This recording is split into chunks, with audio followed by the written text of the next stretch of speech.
Hello Aquarius, welcome to Dove and Serpent Tarot. My name is Paul. If Aquarius is your sun, moon, or rising sign, this is your tarot card reading. Remember to hit the like button, leave a comment, consider subscribing to the channel, especially if this reading resonates with you. If there is anything you would like me to pray over or meditate upon or send positive energy toward, please let me know. Now, this is going to be a general reading, so try to be open and receptive to whatever may come through during our time together. I am merely the messenger, and I ask you to connect directly with each of these cards and use your own intuition to take you beyond the details that I might provide. And remember, Aquarius, that the most important part of any tarot reading is you. We start with the Emperor. Boss energy. This is a lot of agency. This is that executive function, right? This is very strong, right? This is, I think, leadership energy in you. And I wonder how this is going to be required of you right now. Let's take a look at some more cards and see what we've got for this leadership energy. Well, now we have the Knight of Pentacles, looking forward, long-term goals. I kind of feel like you're being tasked with this kind of long-term responsibility for something, okay? That for some reason you're being asked to look out for the long-term goal of this thing. That we need you to steer this ship, you know. And let's see what else we have. Wheel of Fortune. Ooh, okay, all right. Two of Cups.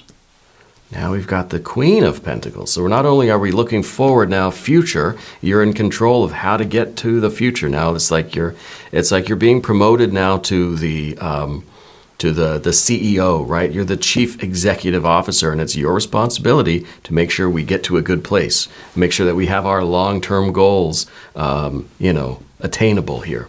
In order to do that, you have to also look at the past.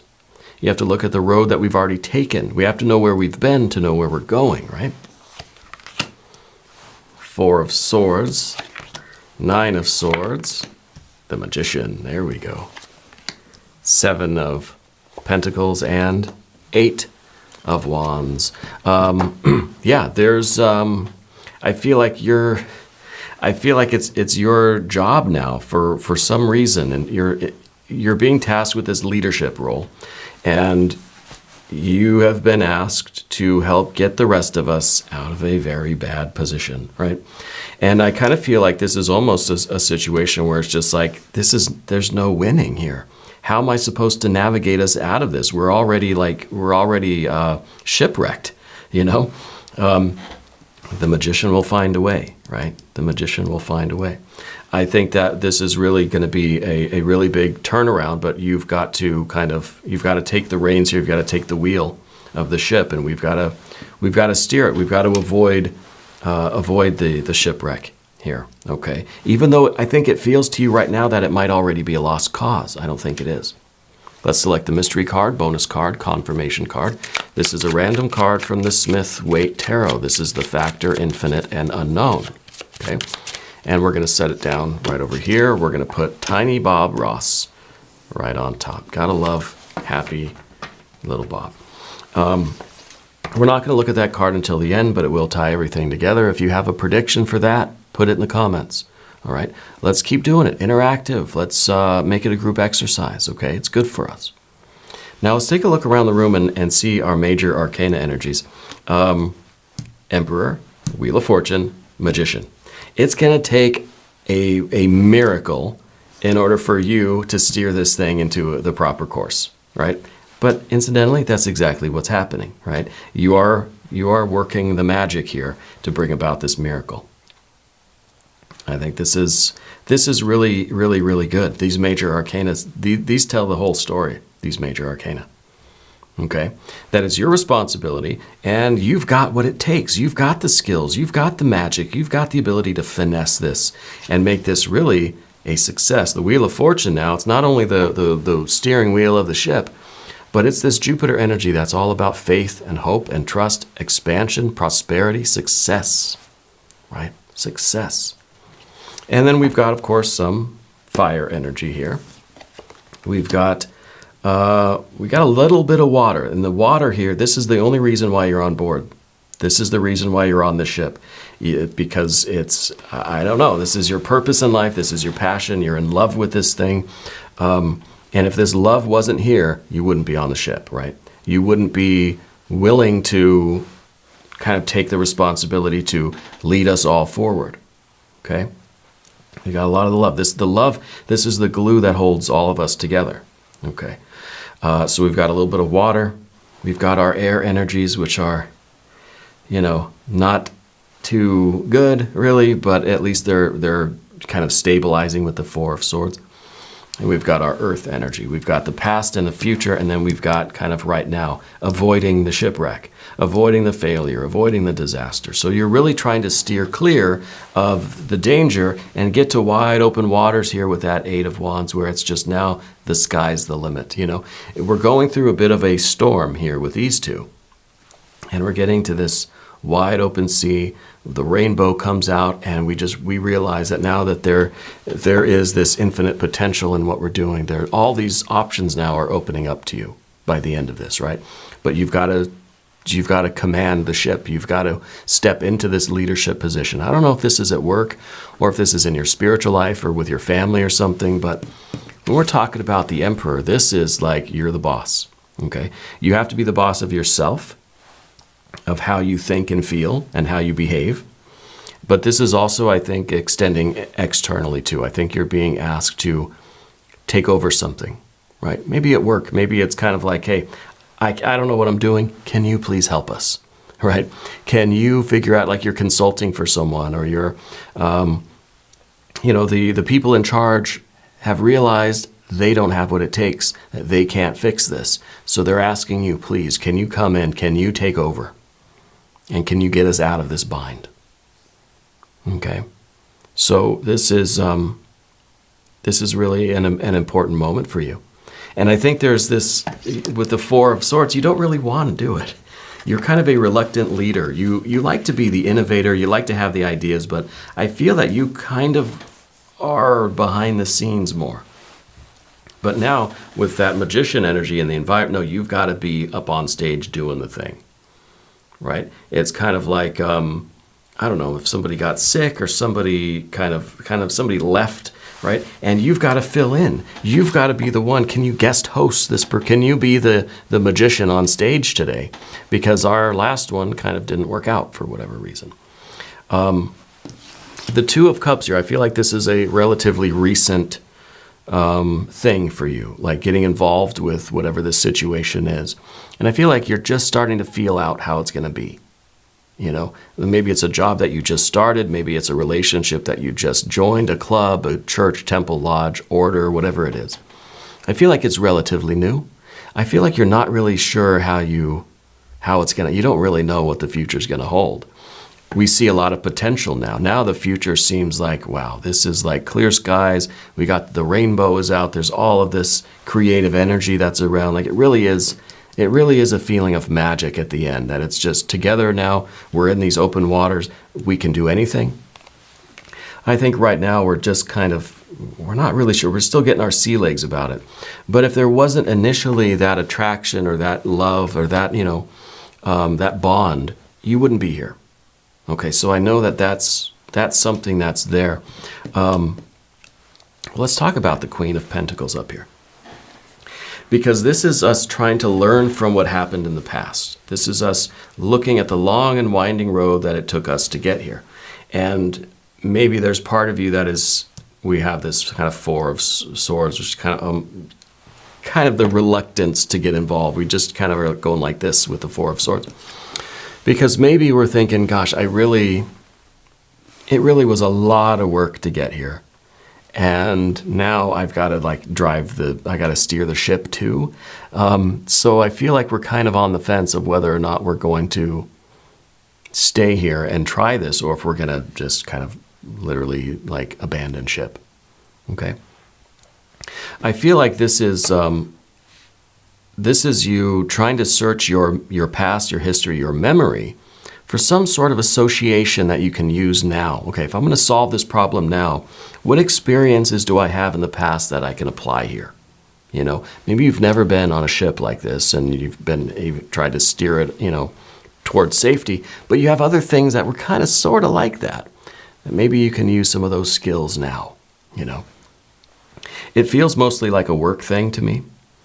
It feels almost like this is, I feel like it's an intimate group. I don't feel like you just work for like a big company somewhere. I feel like this is a small business.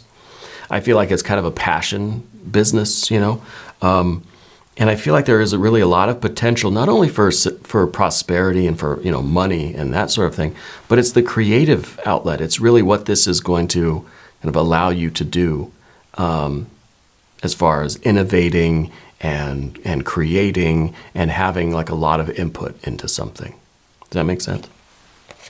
But we're trying to look at everything that we've been through. And I think, too, this is like, well, I struggled to get here, and to be part of this, I'm kind of obligated to help avoid the shipwreck. You know, now, because I think you are part of this group, part of this, and I don't know, maybe it's like one of these mom and pop kind of businesses. But now that you are part of it, it kind of is incumbent upon you to help steer the company in the right direction, right? And I think that's what the Queen of Pentacles is realizing, that, hey, you know, I'm part of this now. This is kind of like my family too. So I have to step up and do what I can to help steer us in the right direction. Whatever the right direction might be, really what we're doing is trying to avoid this pitfall, trying to avoid this danger, this storm that we might feel is here. The Wheel of Fortune energy beneath the surface, I think that there's something really strange about the way you got into this connection, right? I don't know if you kind of like stumbled into this job in a way, or you just like kind of randomly met somebody who met somebody, or maybe you bumped into them with a car or something. It's a kind of a weird thing, the way you hooked up with these people, right? With this job, this company, whatever it might be. And the Wheel of Fortune is kind of saying that, look, everything happens for a reason, you know? And it wasn't just a random event that kind of, oh, that was a kind of a funny coincidence. No, it's all synchronicity, right? And it was all meant to kind of be that way. There's a reason why you bumped into them at the grocery store or whatever, you know? You took their groceries instead of your own or something like that. There was some sort of a mix-up, and that's how the two of you met, or I don't know, something weird like that, yeah. But I feel like that was the beginning of this kind of close collaboration. Now, I don't think it's a romantic thing, even though we got the Two of Cups, right? The Two of Cups is that love, that glue that holds everything together. So there is a deep bond here. It doesn't necessarily have to be of a romantic nature. Okay. I think that there is this underlying sense that this is meant to be something great. So between this and the Queen of Pentacles, you're not abandoning ship. You're realizing that there's a reason why you're here. There's a reason why, I think the way it's going to turn out is that you have all the right kind of skills and all the right kinds of experience to make this work. Okay, but we've got to accept this leadership role. This is the Emperor is that, I think in your case, a reluctant leader, but a leader that will find that you're more than capable of doing it. And when we talk about the Magician, it's going to be pretty apparent. But first, the Knight of Pentacles. Now, we had the past here, looking at the past. It's kind of like looking at the door, too, like thinking, should I just cut and run right now? And then we look toward the future and we think, okay, I've got to try to take this ship, to steer us in the right direction toward success, toward prosperity, right? Toward happiness, toward all of these, like all of the wonderful things we want here, whether this is a business or a family thing, relationships, whatever it is. It's now part of your responsibility to think of the long-term future of this company. And a lot of us, we get a job, we kind of just think, well, my day ends at 5 and I go home and that's that. But now maybe, I don't know, maybe there was some other kind of investment here. Maybe there is, I don't know, maybe it's like some kind of stock options, right? Where the better the company does, the better you do. Maybe that's just a realization that you're coming to, you know, be aware of. That the long-term success of this group, this situation, directly affects your long-term success and happiness, right? Whatever that may look like when we got the Eight of Wands, it really is, it's securing you a future that you really want, okay? We're realizing now that our fate is rather intertwined. Yeah. So Knight of Pentacles, having the long-term vision. We have to know where we want to end up so that we know how to kind of steer the ship now, right? We know what decisions to make right now because I have a general idea of where we want to end up. And that's the Knight of Pentacles. The Four of Swords, I think, is a little bit of, it's part of that reluctance, right? It's like we're not actively protesting, but then we don't feel all that great about it either. It's kind of like, okay, I guess I have to. It's like I'm not gonna argue about it. I guess I'm just gonna do it, right? And I think that this is the beginning of us formulating a plan, a strategy, a course of action, right? Rather than protesting or just saying, I'm not going to waste time arguing, I've got to just start making a plan here, right? So we kind of have just, we don't exactly agree, we don't appreciate it, we don't like it, we didn't ask for it, but we're not arguing against it.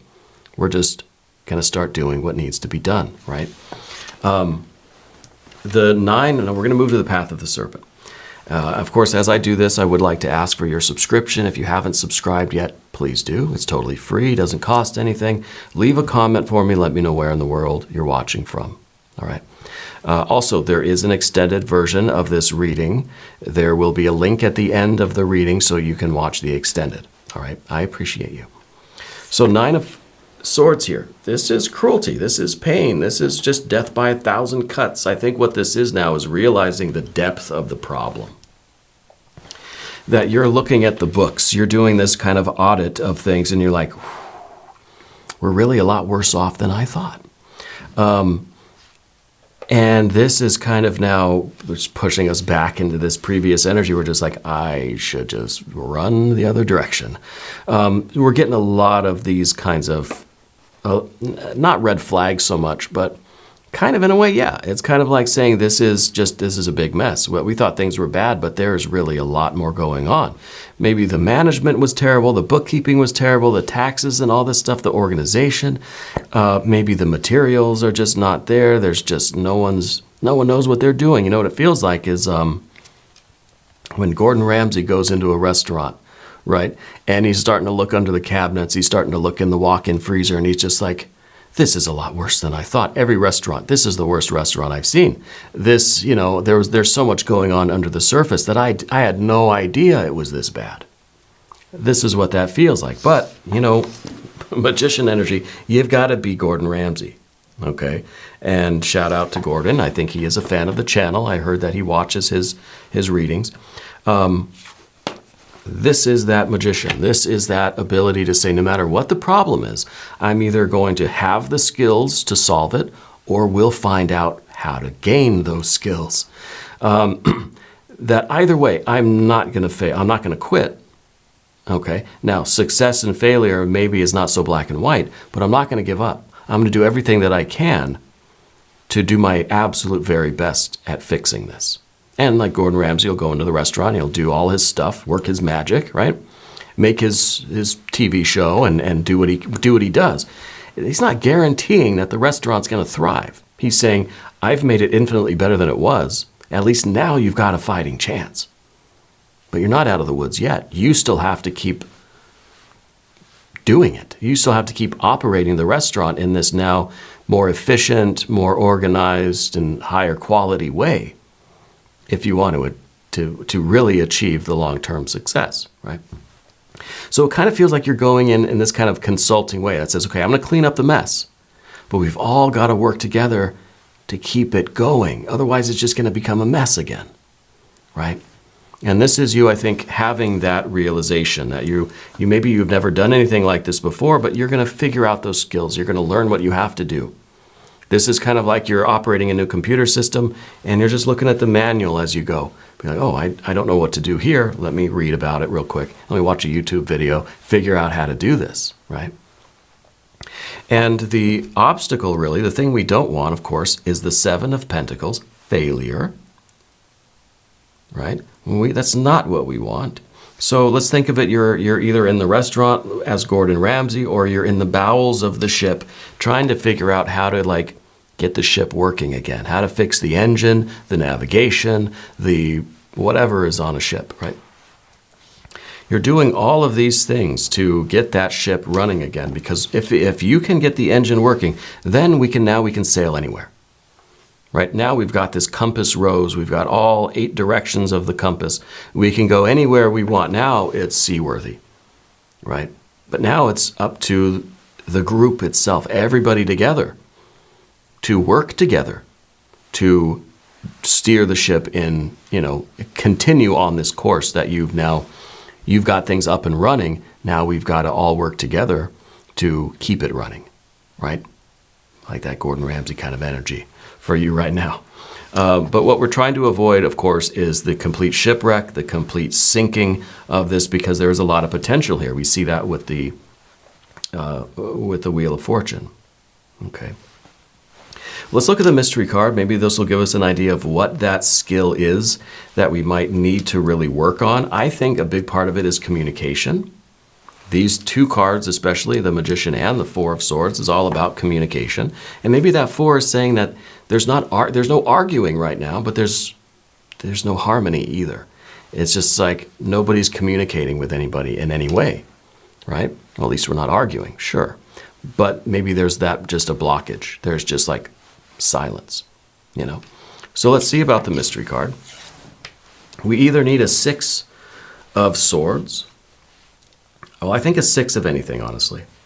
I think a 6 of Cups, showing that, hey, we've raised the standards for the quality of the restaurant and everything. For today, this is as perfect as it's ever been. Now it's up to us to keep it going in that direction. Same with a 6 of Wands or a 6 of Pentacles or a 6 of Swords. The 6 of Swords, I think, would be good because it would say that we're all starting to communicate. Everybody's on the same page. Any bad apples have been gotten rid of. I really am feeling this is one of those kitchen nightmare episodes, right? And maybe this is literally a kitchen thing. I do think there's something with the groceries or the food thing, and there was a mix-up or something with the food. I'm still getting that impression. Let's see what we've got. The Chariot. The Chariot is a vessel that is shipshape, right? Seaworthy, fortified, ready to go. Loaded up with supplies and is traveling forward. So to me, this is saying that you're making all the necessary repairs. And things, for right now, things are moving fine. We've got to keep it that way. Okay, so you've got to find something that's going to glue all this stuff together, which I think, again, is this kind of love, like reminding everybody that, hey, this is our love, this is our business, this is our livelihood, right? This is our happiness. So we've got to now make the repairs, but we all have to be on the same page to keep things going in the right direction. All right. Aquarius, I want to thank you. I'll see you next time.